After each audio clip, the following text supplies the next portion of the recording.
Hi colleagues, it's Tayah. I really apologize for not being able to be at the meeting today, but as you can see on the agenda, Margaret was hoping that I'd be able to give you an update on the cohort project and the pilots that I've been facilitating for the college over this past fall term, and I wrote down a few thoughts that I'd be able to share with you. As you remember, the fall term started with adding, in addition to the returning sophomores, but 30 freshman students that we recruited over the end of last spring and through the summer. They took BA 101 together, and a variety of them took Math 111 together.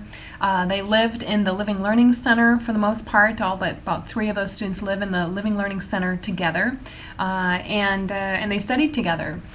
They definitely benefited from the knowledge and the experiences that we were able to gather from watching the first group go through the pilot last year.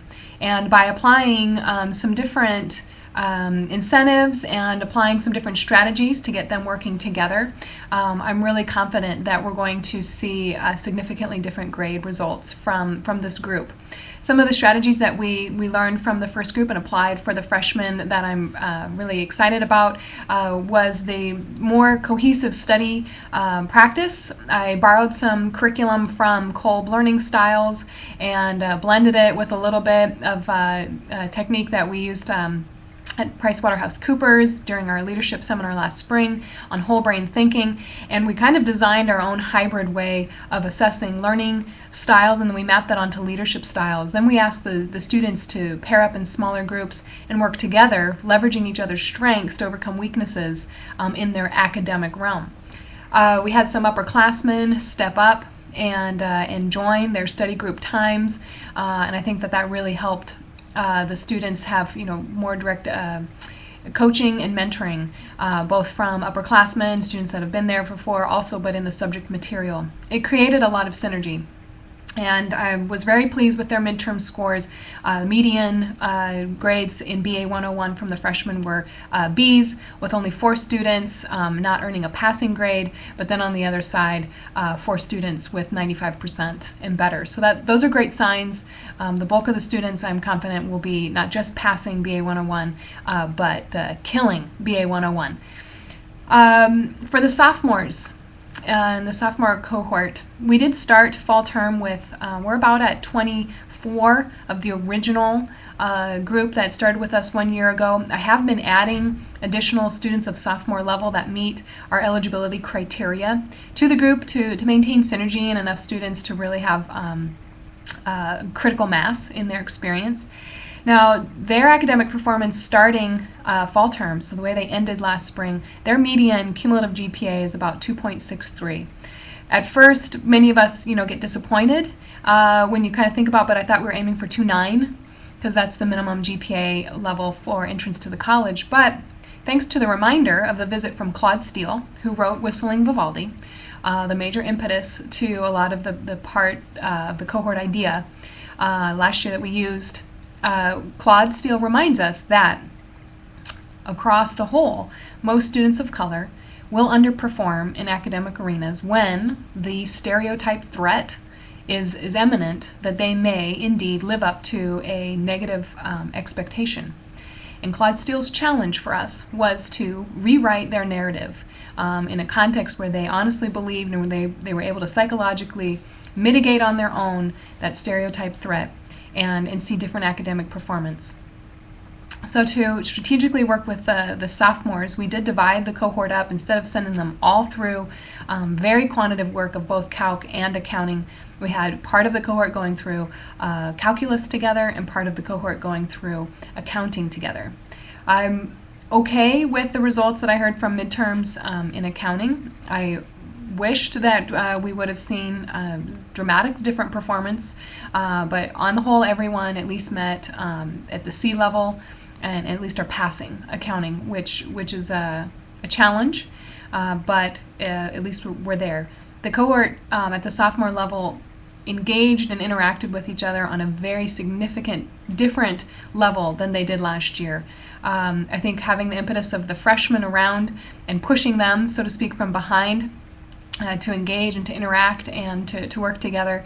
They felt as if they needed to be leading by example, to use BA 352 lingo and modeling the way. And so most of the time, when you look down at LILIS 145, which is the suite that the leadership and communication team was very generous and allowed our students to be able to occupy for study needs, you will see most of the time you'll see our sophomores in there, and they're working together. Either they're working on their own with each other or in their study groups.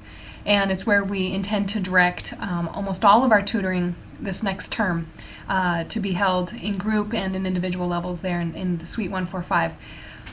And that's a great thing, because that's definitely what the students needed, to have one place. We talked about this in planning phases of the cohort. They needed one place where they were visible and they could be present, they could be themselves. And Ron Severson has been a great ally in helping us realize that in LILIS 145. So thank you to the leadership communication team for helping us that.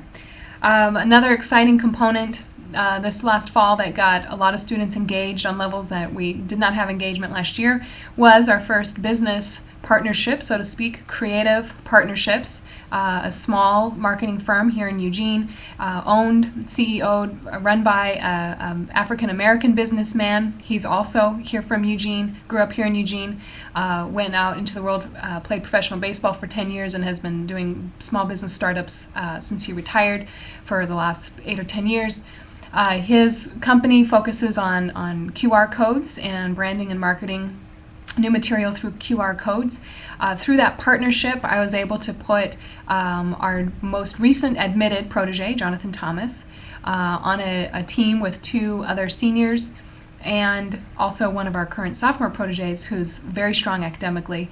They kind of formed their internship team for creative partnerships and have been doing a variety of advertising and design and sales campaigns to market their shirts. This is phenomenal, hands-on, direct experience that our students are excited for, they're hungry for, and Creative Partnerships really understands the delicate balance between their commitment to their studies, and it's proven to be a very successful partnership. So I'm excited moving ahead to find additional partners that would like to offer similar experiences as our students in our sophomore group get closer and closer to being admitted to the major. So moving forward, the greatest needs I see of the cohort will be continued academic support. I know that there's a lot of now pressure on many of these sophomores to perform. Many of them are having to go back and repeat pre-business core curriculum. This is very common. I see a lot of students as an advisor of the general population, and many students of color are in a very similar situation. So with our first group, I think we have officially accomplished our first goal of the project, which was keeping them connected and keeping them engaged with the College of Business. These students have no closer allegiance to any other organization or any other office in campus at University of Oregon than the College of Business. They feel ownership here, they feel they belong here, they're excited to be doing whatever it takes. Even if that includes about 5 of them figured out how to cohort themselves over into calculus at Lane. We accept transfer work from Lane, and it's very common practice out there, known in the general population, that one of the fastest ways to get around the calculus pre-business requirement is to go to it at community college. And I swear to you, they did not do this with my coaching. They figured out the system, they helped each other, and they're carpooling themselves over, all enrolled in the same class at Lane. I think that's a direct result of the cohort that we probably never would have anticipated, and I think it's pretty darn cool. So again, the needs of the group is definitely continued academic support, but also to continue to put exciting opportunities in front of them to lead and to grow in those other business skills like communication and team building and networking. That's where it keeps them motivated. So I continue to find the fine balance every single week in our classroom together. I do mix up the groups from time to time. It's great energy, great synergy, and I have been bringing in guest speakers, and I continue. I plan to bring in more small, minority-owned businesses to give them opportunities, to keep them motivated, and we'll continue working hard down there in the suite.